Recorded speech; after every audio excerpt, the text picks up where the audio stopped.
Hallo zusammen, ich bin's wieder, euer Michael, und heute gibt es von mir ein neues Video zu einem brandneuen Objektiv von Canon, und zwar das RF 24 bis 105 mm mit der durchgehenden Blende von 2,8. Das ist ja ganz neu rausgekommen. Ich habe mir das vorbestellt, mal wieder bei meinem Händler des Vertrauens, fotoprofi.de. Ein vielen Dank geht hier an die Filiale in Ludwigsburg, welche mir das Objektiv an Tag 1 zur Verfügung stellen konnten. 24 bis 105 mm mit einer durchgehenden Blende von 2,8 zusammen mit einem Bildstabi. Das gab es ja bisher noch überhaupt gar nicht. Das ist jetzt also das erste Objektiv von dem Typ, und ich habe mir gedacht, das ist eine Brennweite, die ist schon richtig interessant. Die 24 bis 70 mm sind mir manchmal ein bisschen zu kurz, und deswegen hatte ich mir das auch vorbestellt. Was das Ganze jetzt kann und so weiter, das möchte ich euch jetzt einfach mal erklären. Ich habe das Ganze jetzt schon ein paar Tage und konnte das ausgiebig testen. Ich war damit auf dem Weihnachtsmarkt unterwegs und auch so ein bisschen unterwegs, habe damit ein bisschen Tiere fotografiert und Porträts geschossen, und ich denke, da beginnen wir jetzt einfach mal mit der Größe, weil die ist schon nicht zu unterschätzen. Das ganze Objektiv ist 20 cm lang, also 20 cm ohne Gegenlichtblende. Wenn ihr das hier so an der Kamera montiert habt, dann seid ihr vom Bajonett bis zur Spitze von der Gegenlichtblende bei 24 cm. Es kommt mit einem 82 mm Filtergewinde. Hier lassen sich also alle üblichen 82 mm Filter montieren. Die Gegenlichtblende hat keine Aussparung, um den Filter zu verstellen. Die ist jetzt aber auch nicht wirklich groß. Also ihr habt durch den 24 mm Weitwinkel hier eine recht kleine Gegenlichtblende montiert. Das Gewicht beträgt stolze 1430 Gramm, und das hört sich erstmal richtig viel an. Ich sag mal so, es ist ja eigentlich auch richtig viel. 1,5 Kilo, das ist schon ziemlich ordentlich. Es hört sich schwerer an, als es sich anfühlt. Wenn ihr das Ganze hier an der Kamera habt und dann natürlich hier an der R3, ist das ja sehr ausgeglichen. Ihr habt es also relativ gut balanciert und es lässt sich sehr einfach verwenden. Ich habe da am Anfang so ein bisschen Bedenken gehabt, ob das vielleicht ein Standardobjektiv bei mir werden könnte. Ich habe das 24-70 noch, das ist ja deutlich kleiner und natürlich auch leichter, und ich habe da gedacht, ja, das werde ich wahrscheinlich zu speziellen Fällen nur nutzen. Nachdem ich es aber direkt nach dem Auspacken erstmal auf dem Weihnachtsmarkt getestet habe und da wirklich ein paar Stunden unterwegs war, muss ich sagen, es ist eigentlich gar nicht so schwer, beziehungsweise es fühlt sich einfach gar nicht so schwer an und auch nicht so groß. Es wird auf jeden Fall mein neues immer drauf Standardobjektiv, weil gerade an der R3 ist es einfach die perfekte Lösung. Es liegt eigentlich richtig gut in der Hand, und auch mit dem Peak Design Gurt, ihr seht ja hier die Halter da davon, lässt sich das Ganze sehr angenehm tragen. Also da war ich wirklich überrascht, weil ich habe es mir wirklich sehr viel schwerer und ein bisschen unangenehmer vorgestellt, und das ist es wirklich gar nicht. Es ist so ein bisschen wie die R3. Die R3, vielleicht der eine oder andere von euch konnte die schon testen, die sieht relativ groß aus und sieht schwer aus. Wenn man sie in der Hand hat, ist sie das aber gar nicht. Und so ist es mit dem Objektiv auch. Es fühlt sich einfach nicht so groß und schwer an, wie es eigentlich ist von den Werten her. Probiert es am besten mal aus, dann könnt ihr euch da selber ein Bild drüber machen. Das Objektiv selbst ist ein Innenzoom. Das heißt, es bewegt sich äußerlich einfach nichts, wenn ihr zoomt. Dadurch ist es natürlich auch perfekt staub- und Spritzwasser geschützt. An der Verarbeitung an sich kann man auch nichts aussetzen. Es ist gut verarbeitet, es hat keine scharfen Kanten, es liegt gut in der Hand, und mit dem Mattschwarz hat es auch ein schönes Finish. Es kommt mit einer Stativschelle, und die braucht ihr natürlich auch, wenn ihr das Ganze auf einem Stativ montieren wollt. Die ist leider nicht AK Swiss tauglich, das heißt, ihr braucht hier auf jeden Fall noch einen Adapter, wenn ihr das Ganze auf einem AK Swiss Objektiv montieren wollt. Die Schelle an sich lässt sich auch nicht demontieren, der Fuß lässt sich demontieren.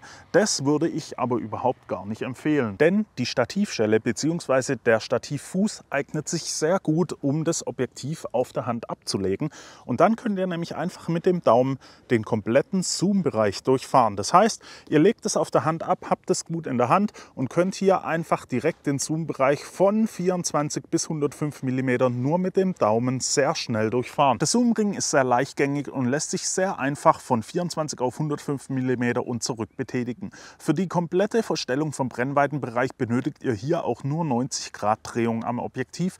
Da lässt sich also der passende Brennweitenbereich sehr schnell finden. Der Fokusring ist da satter, erfordert also mehr Kraft zum Verstellen, was aber auch Sinn macht, weil es das genaue Fokussieren dadurch deutlich erleichtert. Auch das Objektiv kommt mit einem Steuerring, der befindet sich ganz vorne am Objektiv. Ich habe den bei mir aber nicht belegt, weil einfach die Angst zu groß ist, da ungewollt was zu verstellen. Hinter dem Fokusring befinden sich dann 2 Tasten, die könnt ihr in der Kamera frei belegen. Ich habe da bei mir die Steuerung bzw. die Aktivierung vom augengesteuerten Autofokus hingelegt.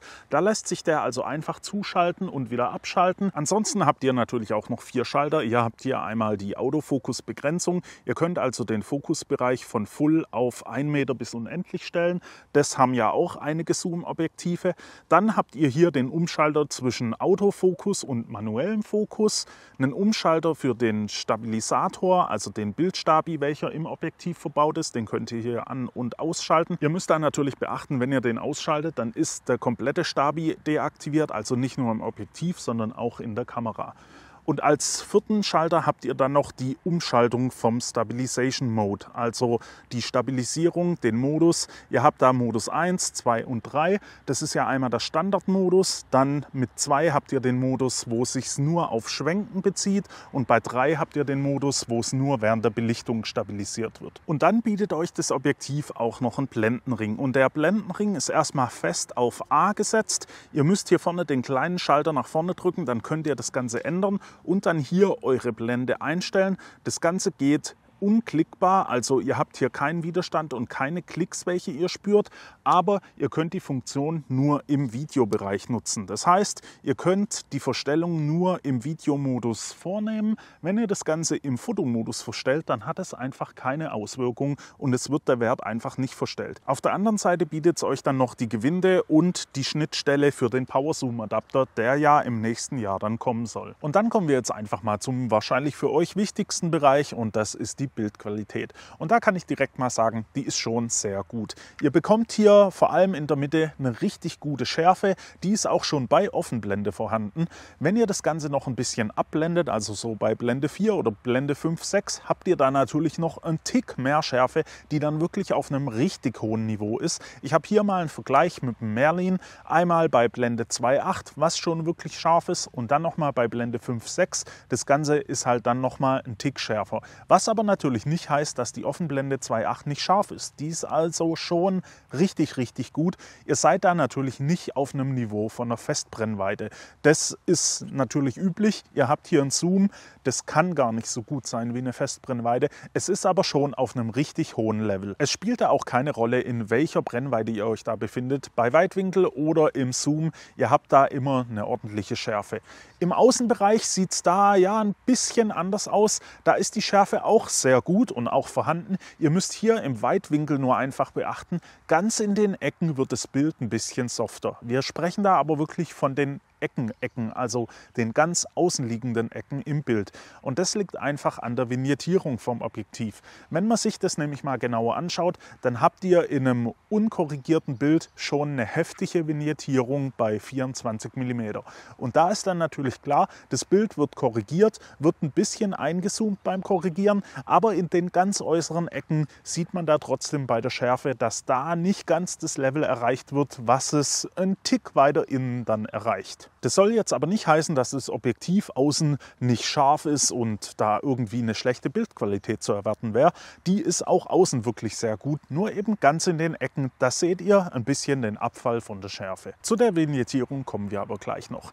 Dann habt ihr natürlich auch eine richtig schöne Farbwiedergabe und auch die Kontraste sind top. Also hier kann das Objektiv schon sehr überzeugen, aber wie gesagt, bei dem Preis sollte es das auch. 11 Blendenlamellen sorgen dann für das Bokeh bei dem Objektiv und da kann ich auch sagen, ich bin da sehr zufrieden mit dem Bokeh. Also es ist weich und cremig, es hat einen schönen Verlauf, ihr habt da keine störenden Artefakte oder irgendwelche Doppelbelichtungen, Doppelkontraste, die sich da irgendwie im Hintergrund bilden. Ihr habt da also eine schöne gleichmäßige Unschärfe im Hintergrund und das ist ja gerade auch für Porträts wichtig. Und da wird sich der eine oder andere Hochzeitsfotograf oder Hochzeitsvideograf natürlich drüber freuen, weil gerade für die ist dieses Objektiv ja eigentlich gemacht. Ihr habt da einen richtig guten Brennweitenbereich, gerade für Hochzeiten sollte das perfekt sein und wie gesagt, das Bokeh bietet sich da auch wirklich an dafür. Ihr habt Bokeh-Kreise Wenn ihr die genauer anschaut bei Blende 2.8, dann seht ihr, nach außen hin werden die nicht mehr ganz rund sein. Ihr habt also so leichte Katzenaugenformen. Wenn ihr das Ganze abblendet, so ab Blende 5.6, habt ihr aber auch im äußeren Bereich dann kreisrunde Bokehbällchen. In den Bokehbällchen selber könnt ihr dann so ein bisschen die Zwiebelringe feststellen. Ihr habt da also leichte Kreise in den Bokehbällchen selbst. Das stört mich jetzt so nicht, aber der eine oder andere ist vielleicht dadurch gestört. Ich wollte es einfach nur mal erwähnen. Und dann kommen wir zum Gegenlichtverhalten. Ghosting und Flares sind hier schon ein bisschen sichtbar. Also wenn ihr richtig starkes Gegenlicht habt, von der Sonne zum Beispiel, dann könnt ihr hier schon Ghosting und Flares feststellen. Das ist jetzt nicht überragend viel, also es wird euch nicht das Bild zerstören, aber es ist auch nicht so, dass es gar nicht auftritt. Es ist ein bisschen sichtbar, es muss ein bisschen erzwungen werden, aber in gewissen Situationen, wenn ihr eben gegen die Sonne fotografiert, kann das schon sichtbar sein. Das ist aber echt auch auf einem Niveau, wo ich sage, es tritt eben nur bei sehr starkem Gegenlicht auf. Wenn ihr irgendwo zum Beispiel auf dem Weihnachtsmarkt mit der ganzen Beleuchtung seid oder so, da werdet ihr nirgends ein Ghosting oder Flares feststellen können. Da sind die Lichtquellen einfach viel zu dunkel dafür. Und auch chromatische Aberration wird euch an dem Objektiv überhaupt gar kein Problem machen. Ich konnte sie nämlich einfach nicht feststellen. Selbst in richtig heftigen Gegenlichtsituationen konnte ich so gut wie keine chromatische Aberration im Bild erkennen. Und wenn ihr euch das Bild hier mal anguckt, das ist komplett unkorrigiert. Also da ist nicht mal das Lightroom-Profil oder sowas drüber gelegt und auch keine Korrektur von der chromatischen Aberration. Und wie ihr seht hier zum Beispiel in den Ästen überhaupt gar nichts. Also das ist schon richtig gut gelöst am Objektiv. Und dann kommen wir nochmal zur Vignettierung. Ich habe es ja gerade schon bei der Schärfe angesprochen. Eine Vignettierung ist bei 24 mm auf jeden Fall vorhanden. Ihr müsst das Bild da schon recht stark korrigieren. Es gibt ein Lightroom-Profil, das korrigiert das Ganze auch sehr gut. Da wird das Bild dann schon, man merkt es, relativ stark eingekroppt. Also ich denke mal, insgesamt wird das Ganze von 22 auf 24 mm gekroppt. Da wird euch also außen ein bisschen was weggeschnitten, weil da die Ecken und auch ein bisschen was am Rand schon wirklich sehr schwarz erscheinen. Aber wie gesagt, Lightroom korrigiert es und dann habt ihr damit eigentlich auch kein Problem mehr. Ihr seht es einfach nur ganz in den Ecken bei der Schärfe. Sobald ihr da dann ein bisschen zoomt oder zum Ende hin bei 105 mm ankommt, da habt ihr dann gar keine Probleme mehr mit der Vignettierung. Und ebenso habt ihr im Weitwinkel natürlich auch eine gewisse Verzeichnung, die sich aber auch ohne Probleme mit dem passenden Profil ausrechnen lässt. Das ist eigentlich normal. Jedes Zoom-Objektiv hat so ein bisschen eine Verzeichnung und gerade wenn wir in so einem hohen Bereich sind, dann wird sich da immer was feststellen lassen. Das ist aber wie gesagt gar kein Problem. Das Profil korrigiert das Ganze und bei 105 mm habt ihr auch so gut wie keine Verzeichnung mehr. Also da gibt es gar keine Probleme. Es ist wie immer der Weitwinkelbereich bei den Zoom-Objektiven. Für die Filmer natürlich interessant, Focus Breathing, und das Objektiv hat es einfach nicht. Das wurde ja so auch kommuniziert und es ist ja dafür auch gebaut. Deswegen, wie gesagt, über Focus Breathing müsst ihr da euch überhaupt gar keine Gedanken machen. Ebenso ist das Objektiv parfokal, das heißt, wenn ihr euren Zoom-Bereich ändert, bleibt die Fokusebene auf demselben Punkt. Das ist auch für Filmer natürlich sehr interessant. Die Naheinstellgrenze beträgt beim Objektiv über den kompletten Zoom-Bereich 45 cm. Ihr kommt da also schon relativ nah hin bei 105 mm. Ihr habt hier aber natürlich kein Makroobjektiv in der Hand. Was ihr in der Hand habt, ist ein Objektiv mit Bildstabilisator. Und der verrichtet seine Arbeit auch sehr gut. Er ist mit 5,5 Stufen nur fürs Objektiv angegeben. Ich habe das Ganze auch an der R8 getestet. Die hat ja kein IBIS und da funktioniert das Ganze auch schon sehr gut.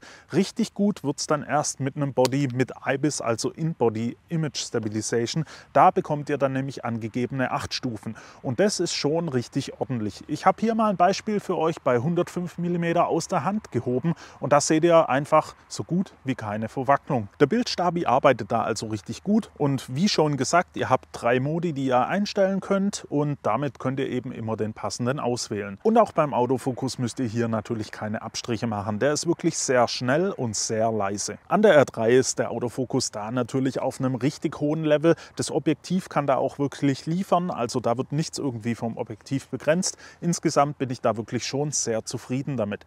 Wenn ihr hier das Beispiel anschaut, ihr habt hier eine Pflanze im Wind, die Kamera konnte das toll verfolgen verfolgen und auch fokussieren. Beim Auslösen hat alles gepasst und auch die Schärfe ist passend vorhanden. Also hier muss man sich wirklich keine Gedanken drüber machen.